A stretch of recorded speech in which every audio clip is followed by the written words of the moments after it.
putting on my shoes. It's a beautiful day in the neighborhood. It's a beautiful day. Would you be mine? Y'all, do you guys know about Mr. Rogers, or is that too old school? You know who Mr. Rogers is? My dad talked about it.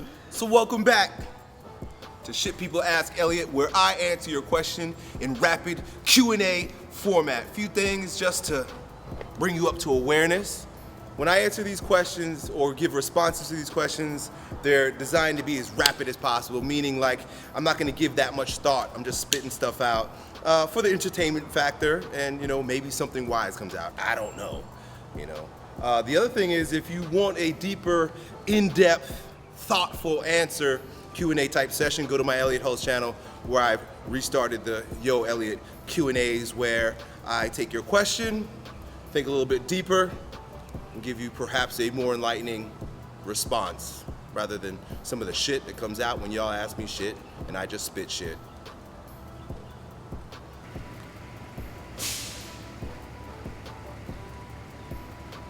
What are your thoughts on chakra meditation? So, that's an interesting and complex question, but I did an entire video series about it back in like 2008 maybe. So go back to my channel and search The Truth About Building Strength, I believe it is. And I give you my rendition of the chakra system and how it relates to health and fitness. But a lot of that was introduced to me by Paul Chek, so I would say definitely check out How to Eat, Move, and Be Healthy, which is Paul Chek's book. And then also, a really good author is Enodia Judith, and she's got a book called Wheels of Light. But I think it's a fascinating idea. In fact, that's where I got the term, where I developed the term, your body is your mind, because essentially that's the idea, is that your body is far more intelligent than we give it credit for.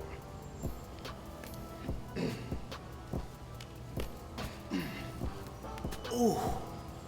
So, this guy wants to know, hasn't seen you use a weight belt in a while. What's your opinion on weight belts and when should you use them, etc.?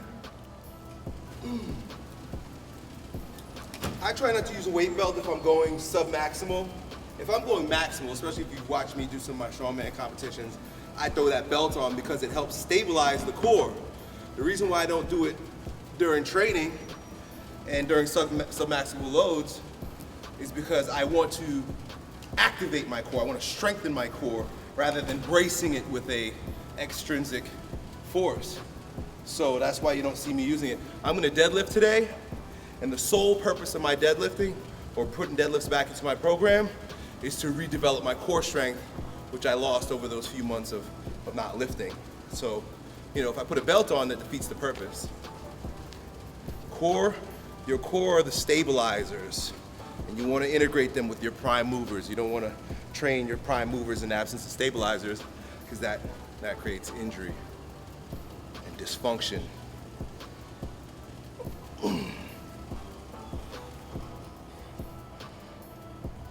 This guy has a really cool question. Apparently he's starting a club at his school, and it's based around strength camp. He wants to know if you can give any advice on what they should cover and how the club, I guess, would go. I would say if you're going to be educating in the club, meaning like you want to teach them stuff, take my 4 Layers of Strength free ebook that you can get. I usually put links down below. 4 Layers of Strength. It's an incredible book. I mean, it really encapsulates all of my ideas with regard to fitness, everything I've spoken about over the past several years in one chunk. So take that and use it as your curriculum. And then as far as training is concerned, begin with structural integrity, strength development like we do here, and speed, which is power or goal achievement. And you've got yourself a solid curriculum.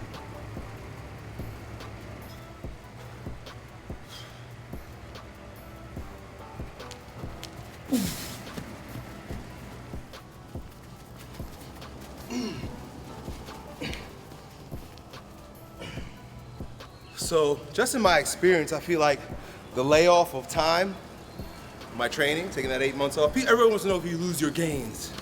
And it just depends on what kind of gains you're talking about. I feel like speed and agility were the first things to go. Like, I just feel clumsy and shit, so that's what I'm gonna do the speed ladder today. Speed and agility, and also flexibility for most people. I did yoga, but I think when you take time off, especially as you're getting up there in age, flexibility starts to decrease. But strength, interestingly enough, seems to come back pretty quickly, at least for me.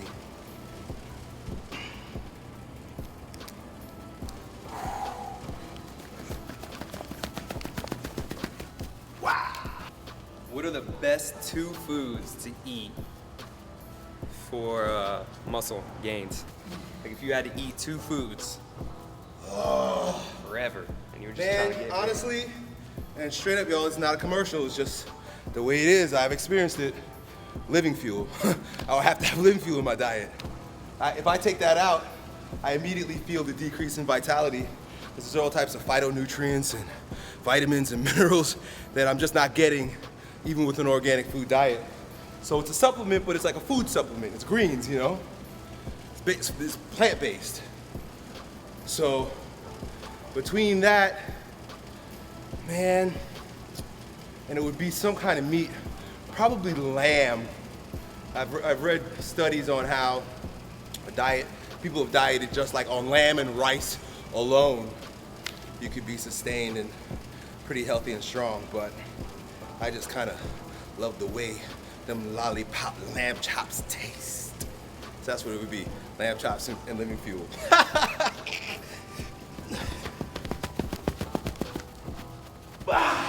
Are you gonna fast for Ramadan again?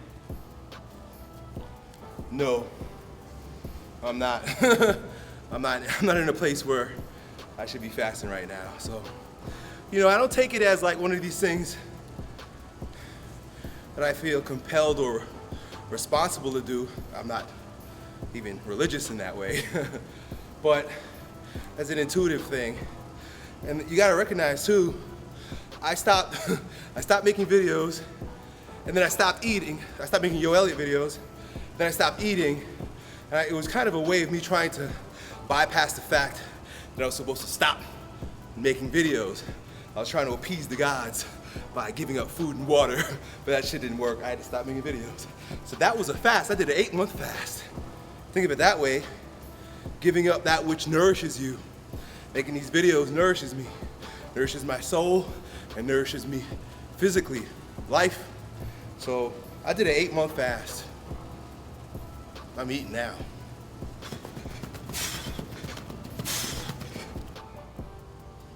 What is your sleeping pattern like? My sleeping pattern is pretty regular. Bed by 10, up by 5:30.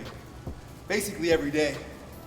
One thing for sure is, boys and girls, don't let your weekends destroy your life. You think it's just 1 or 2 days, but that throws your rhythm off completely for the whole week. So try your best on the weekends to maintain your pattern if you can. But I get it. Y'all wanna go clubbing. I don't blame.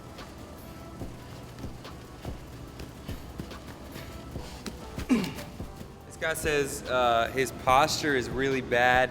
He's been doing like your neck and hip flexor stretches and exercises and stuff like that, but like it hurts.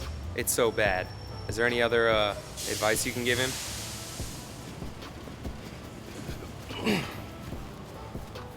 Posture is one of these weird things, man, because I often say the body is the mind. And when I say that, that tension that you hold in your body that creates that chronic holding oftentimes is a cause of your psychological character. Study the work of Lowen, Alexander Lowen, Wilhelm Reich, and you'll understand what I'm talking about.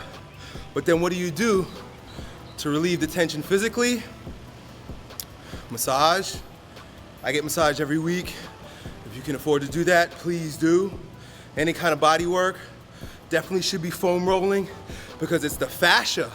Oftentimes we think it's like the joints, but really it's the fascia, the connective tissue that's really gummed up and tight. So you gotta release that with like deep rolling. That's why you see me rolling all the time. And It's a 4 layers thing, man.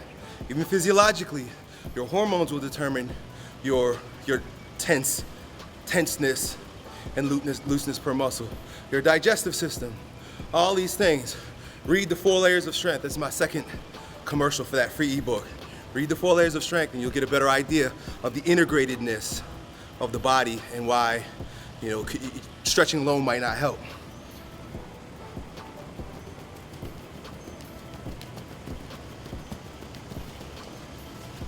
What's the best way to lose a stalker?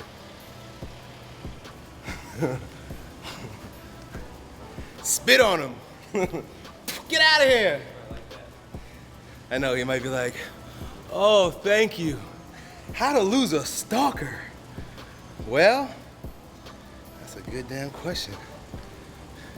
So let me think of it this way. If I had a stalker, what would I do?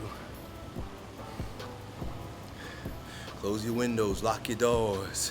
Biggie Smalls is in your area. I have no idea. Stop giving them hope. No, I think that's what they thrive on. No hope? Like the fact that it's like just a little bit more of a challenge. It's almost like that creep in Dumb and Dumber. So you're saying there's a chance. She goes, not 1 in a million. So you're saying there's a chance. So that's a tough one. You know what, too? Oftentimes, there goes one of Elliot's favorite words. Oftentimes, you're attracting that person to you because you kind of want the stalker. Because there's a bit of self-affirmation and validation associated with having somebody want you so bad and you keep pushing them away. There's a level of tension there that's pleasing. So one of the questions for you would be, where did that stalker come from and why is he there? Because you might secretly desire that. You know, law of attraction. Oftentimes those ideas and those desires and those fears are in the unconscious. So explore yourself. Not blaming you, but just explore yourself because it's the only thing you can really change. You can't change other people. Scott Jeremy wants to know if you can take a close-up picture of both of your eyes and send them to him. I would love to read the constitution of your body. We'll be here. Take a picture. He's an iridologist. Yes, you can study my eyes. What's your average calorie intake daily?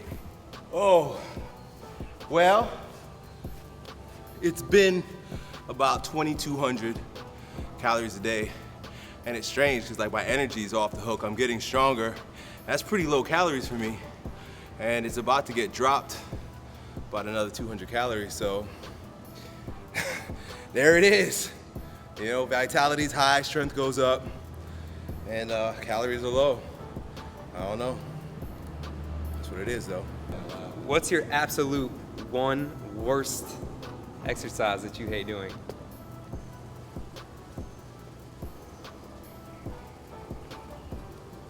You know, I don't enjoy doing biceps.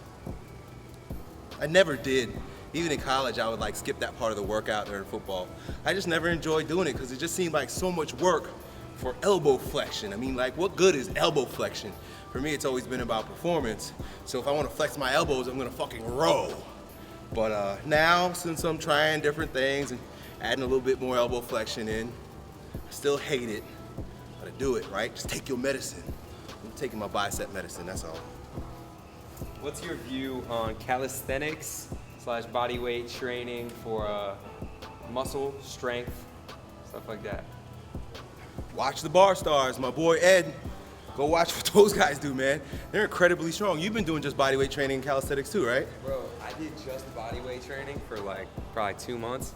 Mark gave it to me, and then I started doing other stuff again, and I was stronger than I've ever been. Stronger than I was in high school, like strongest I've ever been. Yep. There's a lot to be done with just your body weight. You know, I like to say that if you can't control your own body weight, what sense does it to add resistance? But I just like extrinsic resistance. I mean, I'm not saying one's better than the other. I just like lifting fucking weights. I did yoga for 6 months, so I did nothing but body weight, but it was all flows. I should probably take a couple weeks and maybe follow the routine you did. He says, how do you manage strong core while keeping a like gentle stomach. You gotta remember that you've got prime movers and stabilizers. So while keeping a strong core means stabilizing using your transversus abdominis and the stabilizers of your pelvic floor during movement, it doesn't mean that you constantly have your prime movers activated like your rectus abdominis while you're walking around all day long. What you wanna do is make sure that you can differentiate. Are you stabilizing or are you flexing?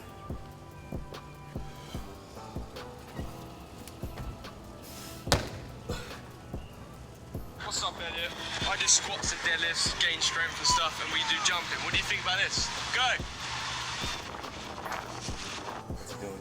Kid just did a backflip. That's dope. That's dope. I did a backflip once in my life. I was hyper as hell, and I just got through doing a speed ladder. Granted, I was 180 pounds back then. I just did a fucking backflip. I don't know. That's pretty impressive for you.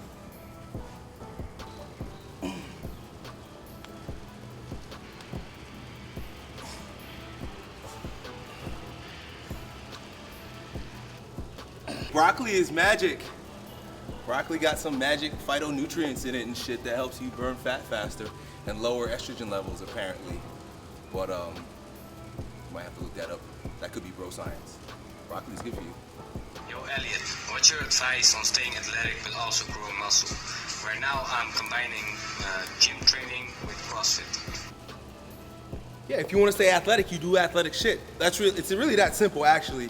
Whatever athleticism means to you, make sure you're doing that. Like to me, I should be able to sprint and jump. So that's what athleticism means to me. But you know, if you've traditionally been like a distance athlete, then maybe being more athletic means maintaining your ability to run distance. Me, it's always been power, speed, agility. So if I can maintain that, I'm maintaining my athleticism while I create gains, you know?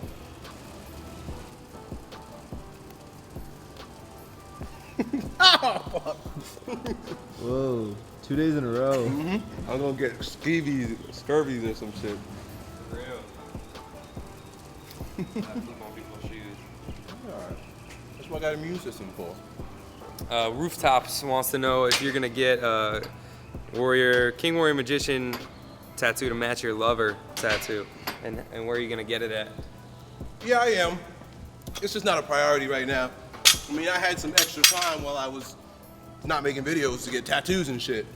I'm busy now, so if I stop making videos again, maybe I'll have some time. Maybe when I take my next break, I'll get my next tattoo. So, I'm gonna go 5 by 5. Good old 5 by 5. Best way to start this deadlifting squatting program. Or day, because I'm just keeping everything else the same. I'm just gonna commit to squatting and deadlifting once a week. 5 by 5. That's as old school as it gets, but effective. They want to know if lifting from a young age will affect your growth and height, and what age do you think it's safe to start lifting at? I think the real difference is how the child is moving with the quote-unquote weight, because during like we were in an agrarian culture, it was more like odd objects, carrying milk buckets and things like that, or dragging things or pushing things that require the entire body in an integrated movement. When you start training with the barbell, you start having fixed patterns of movement, you know, very linear movement, which is not natural. You know, you don't really do that in nature. So I don't think the lifting in and of itself is dangerous. It's the mechanics of the lift. Is the kid moving freely with the weight, or are you teaching him fixed patterns at an early age, which kind of can deteriorate the sensitivity of the nervous system, you know, and create all kinds of pattern overload and joint problems. That's just one of the things to consider.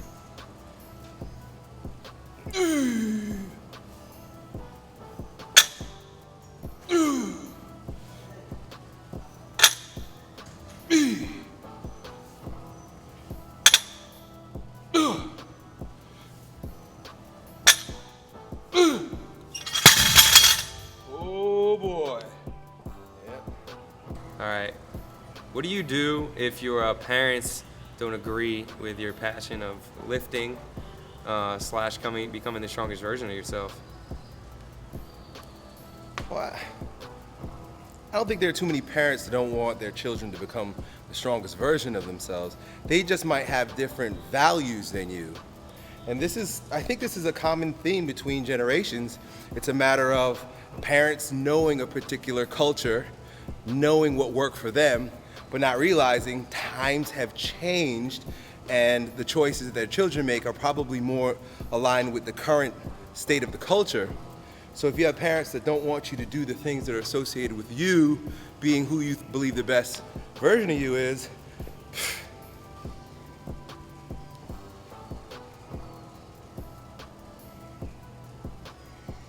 I was a rebellious teenager, so I would just do it. I would just do it anyway. When they're not home, I'm lifting. When they asleep, I'm lifting. You know, I guess it might be a matter of that. You know, I'm not saying that's morally just to lie to your parents, but if I wanted to lift, I'd find a way to lift, and then I would deal with the consequences. I was grounded all the time. My dad would always ground me because I was going to do what I wanted to do, and I just paid the consequence. So lift and then get punished. What's the worst that could happen? Take away your iPad? How to gut smash without hitting your appendix?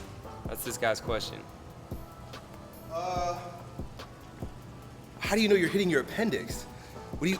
says Do you have appendicitis? Like, no, I'm saying like, I do it all the time, and I don't know if I'm hitting my appendix. How do you know you're hitting your appendix?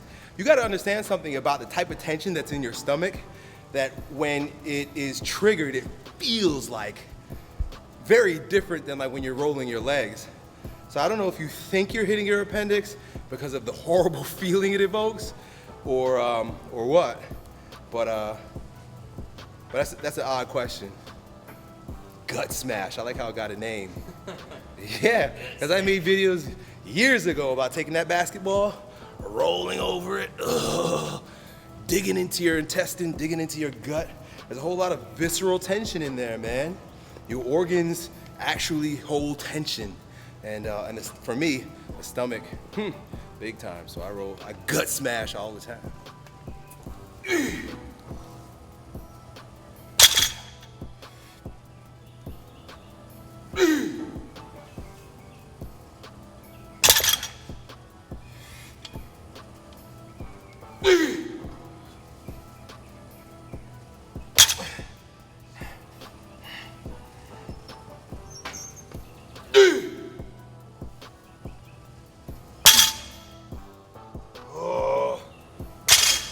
This kind of goes along with that as well. Food allergies. Do you think that food allergies can like inflame your internal organs in a way, or you know, make them swell up or something like that? Yeah, of course. I've made several videos about this. A lot of your questions are actually answered in my 4 Layers book. I keep mentioning it today, but the more I think about it, I'm like, these are core ideas, central ideas to my training and life philosophy. And it's all in the free book that I give away. So definitely download it, get the link, download it, print it out, and study it with a highlighter and a pencil. It's called Viscerosomatic Inhibition, and it's described in there and in a lot of my other videos. So the answer is yes. There's a lot to be learned by it. This dude wants to know if you can tell that story about gluten and how you were farting all the time. And then he put a pizza emoji. I was doing capoeira. Yeah. What is that? I joined the martial arts class when I first got out of college because I wasn't playing football anymore. I was looking for something to do. It was called capoeira. It's like, it's a form of like Brazilian dancing martial art where you do a lot of this shit. And then they like flip and then they roll and they do shit like that. So I'm in a class, me, the instructor, and 2 girls, and they're Brazilian, so, you know. So, man, I would come in there knowing I'm gonna fart, because I recently started having this problem where I just fart and it fucking stunk. And I just thought I had a disease or something. I didn't know what was going on. And I was like, well, I'm not gonna let it stop my life. So I just pretty much just sucked it up and realized, like, these people are gonna fucking hate me. So I took the class and they knew it was me, man. I'd be going through warm-ups and whatnot. I'd be laying some just horrendous farts. But you know, everybody's awkward, especially girls. Like, nobody's gonna say nothing. So you would just see on their faces, like, they're wincing and looking at each other and shit. And I pretty much, I had to quit. I had to quit the class. It was ruining my life. Flatulence was ruining my life, my social life. I told a friend, and he was a mentor. He was a guy I worked for. I was like, man, I got these horrible farting problems, and he was pretty smart. And he was like, eliminate gluten from your diet. And I was like, what the fuck is that? Because this was like 2002. It's so funny how like information is so prolific now that like ideas that were once mystical are now like, oh yeah, fuck that shit. You know, you guys even just take them for granted, like, yeah, that's bullshit. But my experience was, I eliminated those foods, barley, rye, oats, wheat, and spelt from my diet. No more farting. Instantly, not another fart for days. And I was like, ah, there it is. You gotta fart sometimes, though. Well, you know what I mean, like, it wasn't those like room clearing farts. It was just a little gas that, you know. We got train tomorrow too, so hopefully it won't destroy me for that. Deadlift, boys and girls. Don't stop deadlifting, boys and girls. It's a bad choice.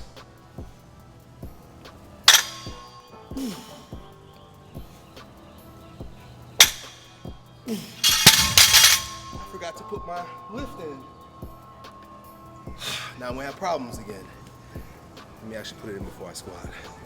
I mean, there's like 3 people that have Snapchatted that want to know about open gym. It's Mondays.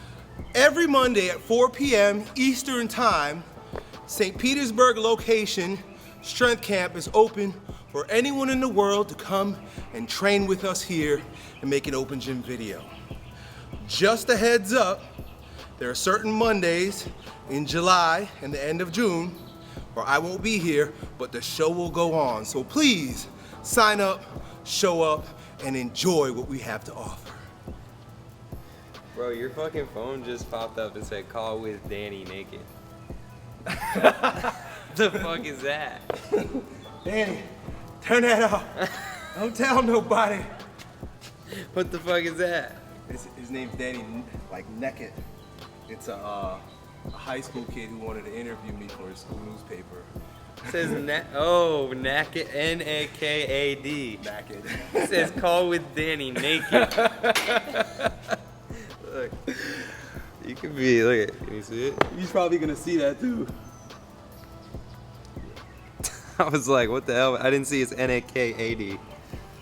That was weird. That was weird. This guy thinks that his sleep is messing up his neck and his shoulders. I guess like the way he sleeps.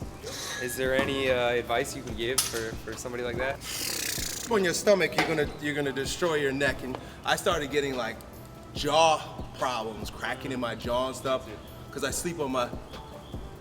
I like to sleep like that. I just feel most comfortable sleeping. Putica pillow, and it cradles your head, so when you lay, it just holds your head straight like that, so you can't roll and shit. And you just pour Putica pillow. My neck, my shoulders, my jaw, my low back feels great. Man, when I sleep on my stomach or sleep on my side or don't use that, I'm in pain, brother. So try that out.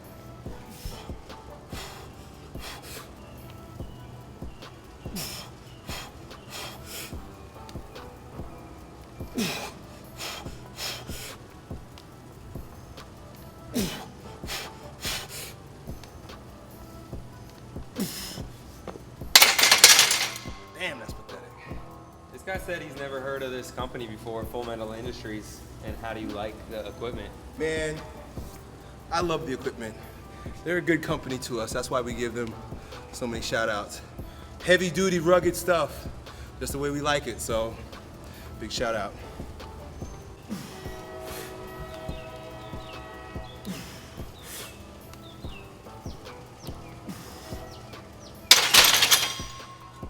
Hoy! This guy wants to know, what is your best advice on dealing with overthinking? He said he's wearing himself out from all the overthinking that he's doing. You know, the term meditation often sounds mystical, but really what it means is stop fucking thinking. So it's a practice of non-thinking. So I would say probably the most difficult thing for you to do would be to sit down for 10 minutes and just not think. It's therapeutic. You know, you think that you're solving your problems by worrying about it and thinking more about it, but what you're actually doing is you're impeding the actual brilliance that's available to you by getting in the way with all that thinking. So spend just 10 minutes a day just not thinking. The best way to do that is to focus on one thing, most particularly your breathing. Just breathe. Even visualize. Visualize a particular color. Say you want to fill yourself with joy, the joy of yellow. Fill your body with yellow, and then exhale another color, maybe dark smoke that represents the negative.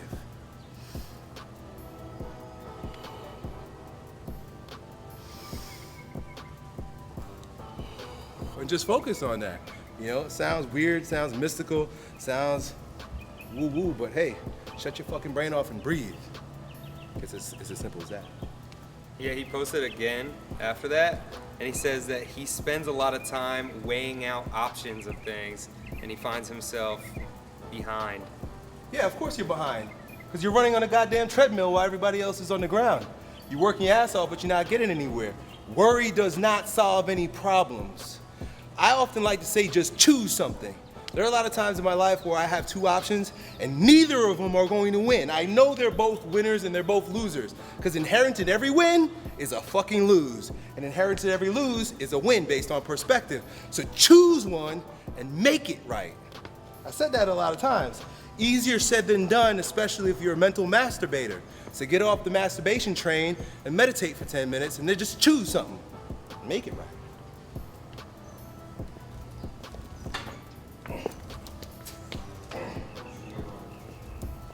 I'll do it when you're done.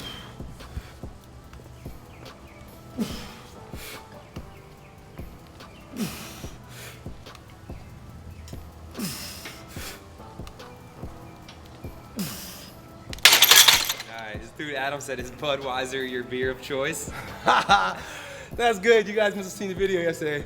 That was just a piece of trash that was out there. I thought it would be funny to get that in the video like Stone Cold Steve Austin. No, actually, beer makes me bloated and itchy. I like beer, but I start scratching and farting.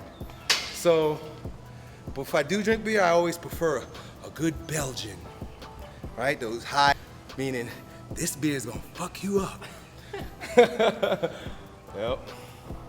Well, there you have it, boys and girls. Shit people ask Elliot and the weird shit Elliot says. Talk to you next week.